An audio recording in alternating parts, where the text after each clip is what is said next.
Hey guys, uh, good morning. Sorry I forgot to turn my light on. But, uh-oh, light's not working.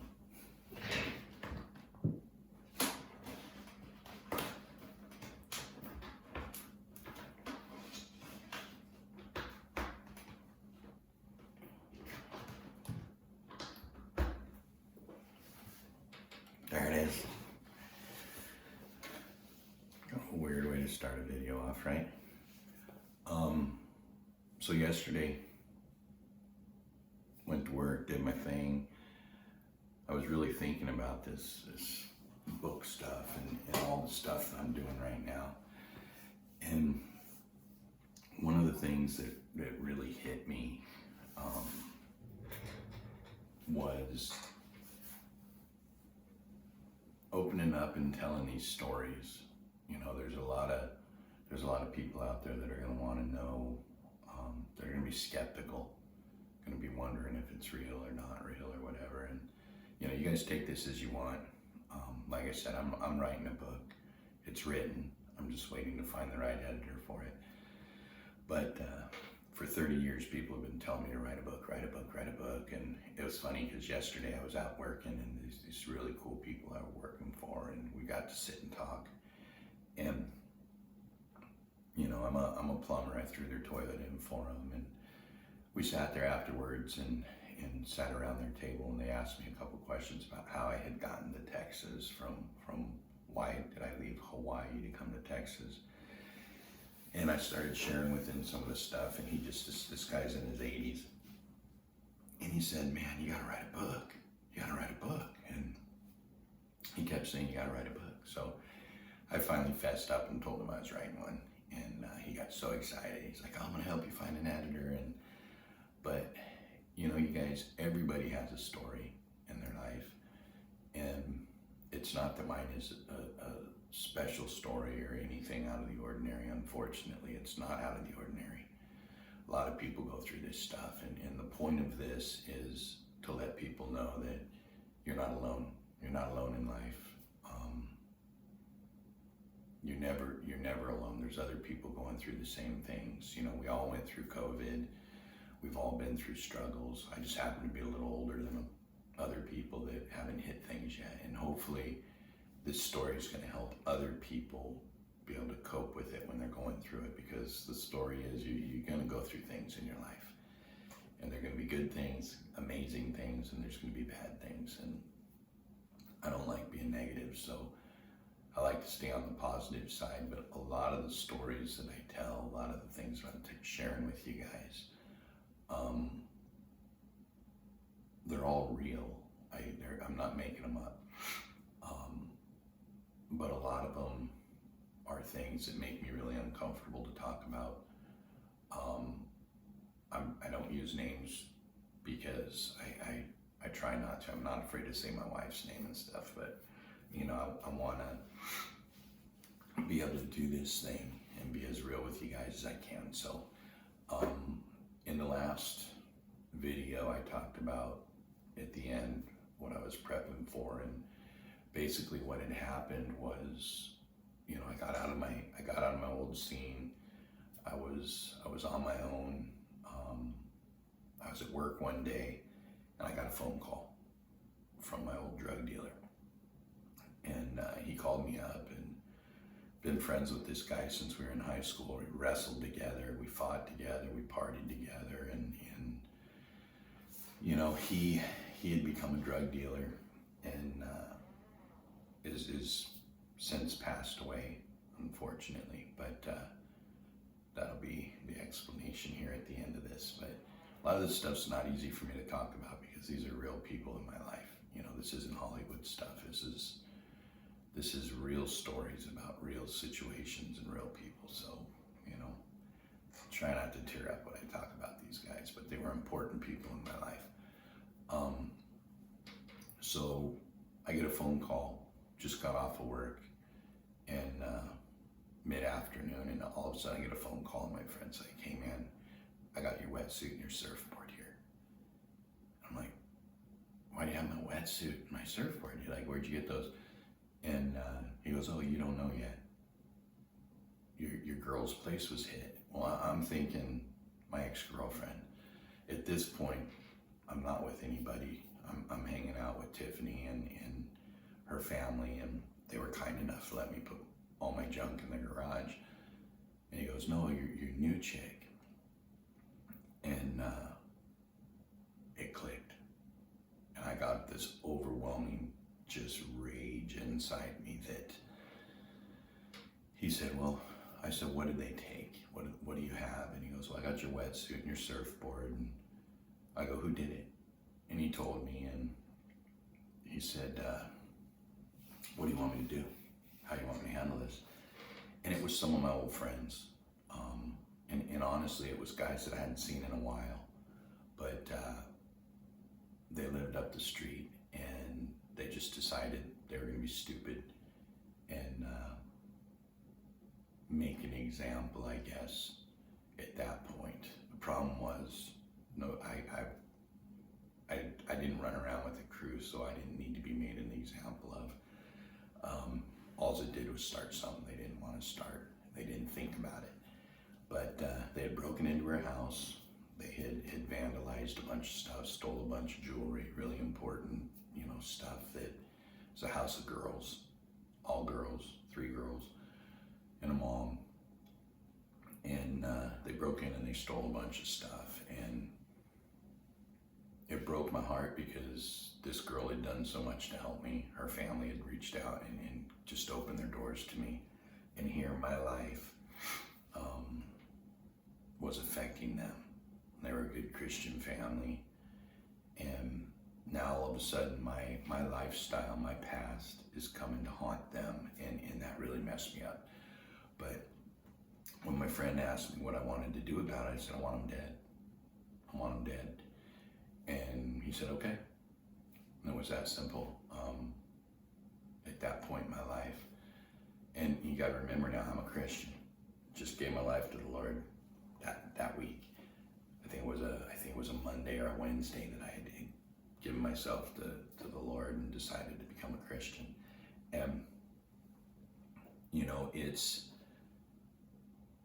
it's kind of a heavy thing because I battled with my past, and I battled with who I wanted to be and who I had accepted to be. And when I said I do, and I gave my life to the Lord, when I say that, what I'm referring to is I made a blatant decision to stop living my lifestyle and try to be a better person. Try to give those things up that I was doing, give up the drugs, the drinking, my girlfriend, and the sex, and the fighting, and all the stuff that I was doing, and basically just humble myself and do whatever it took to try to be a humble person. And in the process, I really got to know what the dark side, how dark my life really was. And when you live in that, you don't realize when you're living that lifestyle that it becomes so normal to you that you don't realize it's crazy. You don't realize it's strange. And here my buddy's calling, hey man, I got your stuff. These guys had traded him for some dope. He recognized my surfboard because we surfed together. And so he says, what do you want me to do? I said, I want you to, sorry, I'm scratching my nose, man. But he said, I want you to kill him. That was my response, was I want him dead, because I was mad. So basically I put a hit out on 5 of my friends. And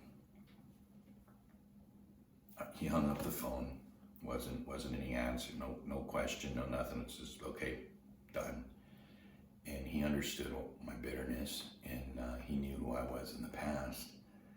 And what ended up happening was I was just sitting there, and all of a sudden I didn't hear an audible voice like I'm talking to you. I just, in my conscience, I had a conversation with God, and I was in some real turmoil, and I never felt this before. I'd never gone through this stuff before because I didn't have any moral standards as a kid. I used to walk up to the Christian kids in my school, and I'd sock them in the face because they'd tell me I need Jesus, and I'd hit them and laugh at them and go, where's your God? So I didn't have any morals. There was no standard in my life. It was live or die. And it became one of those things where at that moment, I had felt conviction for the first time. I felt bad. And all of a sudden, it was like I heard this voice go, it's either you're going to serve me or you're going to serve your old ways. Which one is it going to be? You need to decide. And at that moment, I called my buddy back up and I said, hey man, you got to call it off. And he goes, I can't, because the rules are if you call it off, you're a coward, first of all. And second, they come and kill you for being a coward. And, you know, this stuff isn't a joke. You know, the guys that are involved in gangs and stuff, it's not a joke, man. That's a lifestyle, and there is a fear there where you're either the man or you're not. But if you're not the man, if you're not the shot caller, you're just another servant. And everybody is dispensable, I guess. And here I am making this decision. He says, well, I'm not going to call it off. I'm not going to do it, because if I do, they're going to come kill you. And you're one of my best friends. You're like a brother to me. You've gotten me out of a lot of stuff. I owe you my life. And I said, well, it's not your choice. It's my choice. And I want you to call it off. And he said, I'm not going to do it. And he hung up the phone. And I tried to call him back, and he didn't answer, and he didn't answer, and he didn't answer.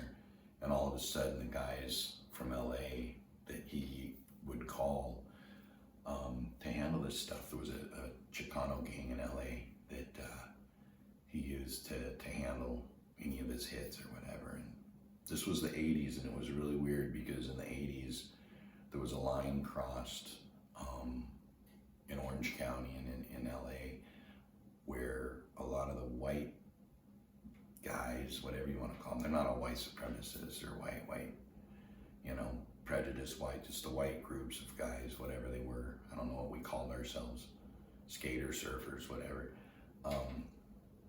The punkers, they started crossing lines into LA and Compton and stuff like that, where the Chicano gangs realized, hey man, we can work with these guys. The black gangs in Pomona and different places, they realized, hey, we can work together and make more money, cross some lines. So this guy will run this for us, but we can supply this. And so it was a weird time in the 80s and 90s, but lines were being crossed and boundaries were being opened up, and borders, I guess, in that scene. And so he called the Chicano guys, and I got this call, and he won't answer my phone call.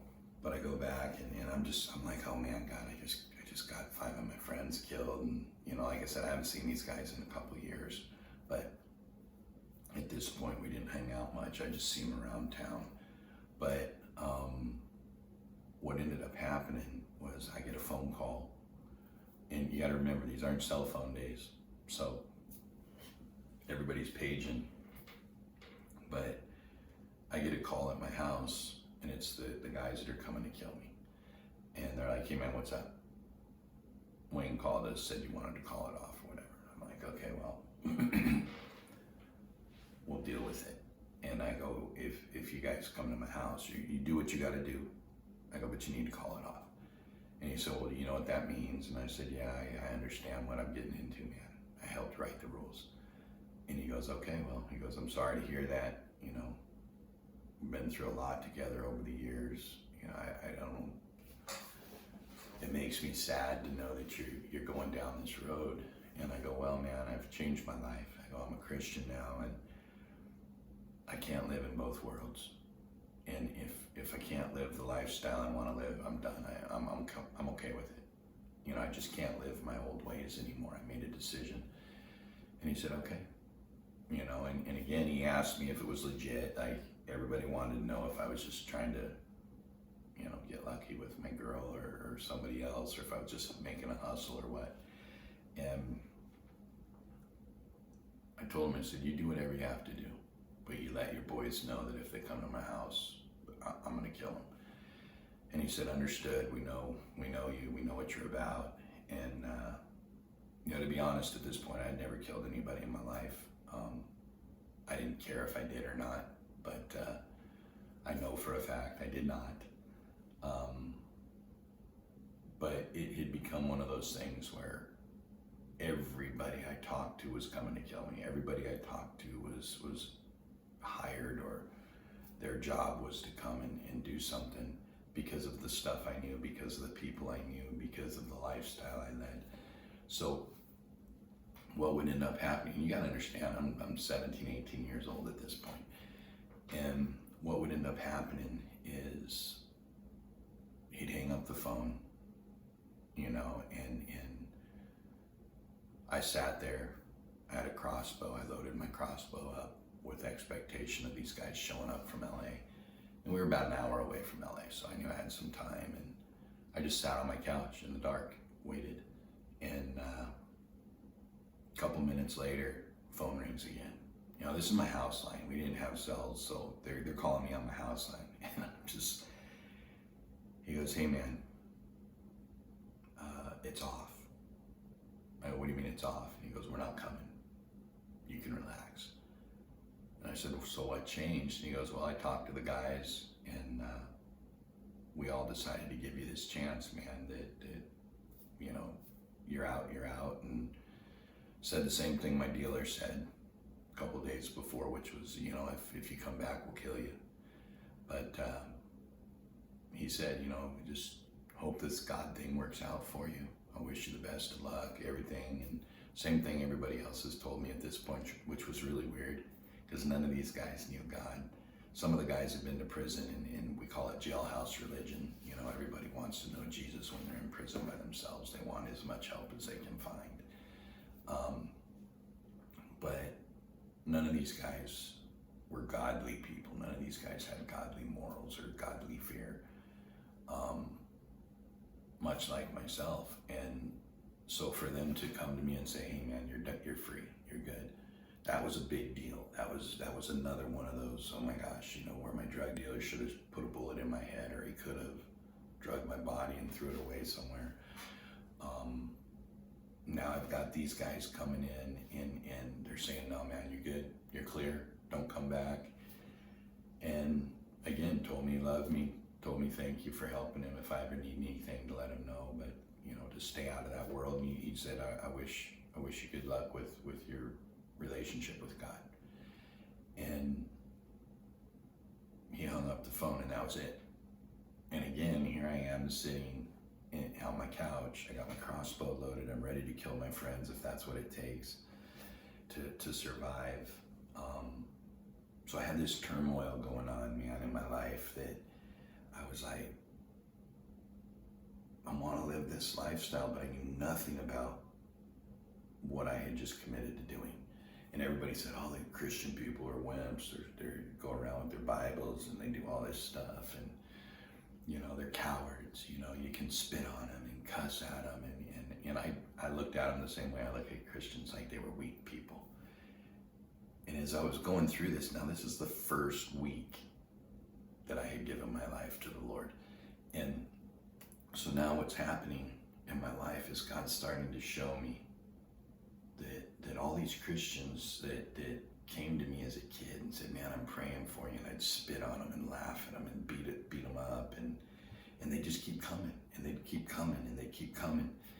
And I started to realize that maybe God was sending them to me to deliver a message. And it was weird because I started remembering all these people, man. I started remembering my grandma and the neighbor up the street, and you know, there was a guy that lived by the pool, and I would break into his house every once in a while, and he had all these baseballs, and they were signed by Babe Ruth, and I mean, just had all this baseball paraphernalia everywhere. And we would run into each other years later, and he called me up to do some plumbing, and when I went to his door, he looked at me and kind of like, what the heck? And he goes, hey, aren't you that kid that used to sneak in my house? I never stole anything from him, but I would sneak in there and look at these baseballs and all his baseball bat collection and all the caps he had signed. And I kind of of smiled at him. I go, yeah. And he was, at that time in his life, he was the batting coach for the Dodgers. And I didn't know that. But his son was one of the coaches for Texas. And then he was the batting coach for the Dodgers. And all of a sudden I'm working for his family as a young adult. He's calling me to do his plumbing and stuff. He knew my old boss. And so I'm standing in front of this guy years later, and we're talking, and he looked at me and he goes, man, I prayed for you a lot. And I was just like, whoa, like, what the heck? I started seeing this a lot more in my life. And one of the kids that I used to fight with, man, over all this stuff, I used to fight with this guy. His name was Gary, and I'm okay with saying that because I hope that he sees this video and sees how much I appreciate him. But this kid, man, he was on my wrestling team. He lived at the end of my street. And when I gave my life to the Lord, the day that I gave my life to the Lord, I walked down to the end of my cul-de-sac, and he lived on the right. The baseball guy lived on the left. And I walked down there and I knocked on the door, and when the lady opened the door, his mom, she looked at me and she just started crying. Just crying. And she stepped out and she gave me a hug. And I'm like, I haven't even introduced myself. I never met this lady in person. She stepped out and she gave me a huge hug. And I'm just like, what's going on? Like, what's this lady doing? And when she finally caught her breath, I introduced myself. She said, I know who you are. I've been praying for you since you were young. And I was just like, really? And I go, well, I'm here because I gave my life to the Lord, and I wanted your son to know, and I wanted to apologize. And she goes, he's going to be so excited to hear that. He had gone into the Air Force at that time. And she said, he's going to be so excited to hear that. And I've never talked to these people again, but just the understanding that there was people that didn't even know me. They just knew that I was a punk kid, troublemaker, neighborhood, problem kid. And they were praying for me, man. They were praying for me the whole time. And that understanding started clicking. Every single place I went, I would meet somebody that was from my past. And I'm going to end this here, but in the next one, I'm going to get into a relationship basically that my girlfriend had cheated on me several times at this point in my life. Wasn't with her anymore, but I had to go back and do some fixing on things that God really challenged me to do, and was very uncomfortable. But I had to go back and fix the things that I had screwed up in people's lives. And that's what the next one's going to be about. And I'll start it off here in a few minutes. Please subscribe. Please do whatever we need to do to get these videos out there. I'm doing these just to help, man. I'm just trying to get people to be able to sit down and listen to something positive and hopefully be encouraged, and I would encourage you, if you're lost right now and you're struggling and you're living in fear and you're running from something, give it to God. And I don't know how to tell you, I'm not a preacher, but it's real. It's a real battle. Christians are not wimps, man. You'll find that out as we go along. It's not something people are hiding behind. It's actually very transparent, being a Christian, putting your feelings out there. And we battle with the same things that everybody else battles with, the temptations, the fear. The only difference is we have a little bit of peace over it. It hits us, and then we find peace in God. We find peace in the understanding that God's in control of our lives, that we're not. And without knowing that, life can be really empty, man, and it can be really sad. And as these stories go on, that's what I start to really feel is how I spent my life building something that was really pointless, and nobody lives through it. And my drug dealer friend today is dead. The guy that called me and told me about my friend's Tiffany's house being broken into and stuff, that same guy, a year later, I led him to the Lord. He went to Bible college, went back, tried to lead his girlfriend that he had drug into the drug scene when we were in high school. He got her involved with drugs and she became a heroin addict, and he tried to go back and minister to her after he'd gone to Bible college, and he was a pastor, man. He was out there preaching, and he ended up dead on a Jack-in-a-Box toilet in Pomona with a syringe of black tar heroin in his arm. And he went back to save his girlfriend, and in a moment of weakness, he was gone. And it broke my heart when I got the call. But I just want you guys to know, man, the battle is real. It's hard to get through things, but God can get you through them. And you got to stay strong. You got to stay in your moments of weakness. You have to lean on something. You have to lean on God. You have to dig in and not give up. And that's what these stories are about, is getting through things and not giving up, not walking away, and not giving up on yourself, not giving up on the people around you, and not going back to the lifestyle, but understanding the damage that it does. So hope this helps you guys. Again, please subscribe, write me. I'd love to know what you guys are thinking, man, and I hope this is helping, and if it helps one person, then I'm stoked. That's the only reason I'm doing this, is I want people to hear that they're not alone. I want people to be encouraged. So look forward to the next one. We'll talk about some stuff that gets a little uncomfortable, but we're going to take care of it. All right.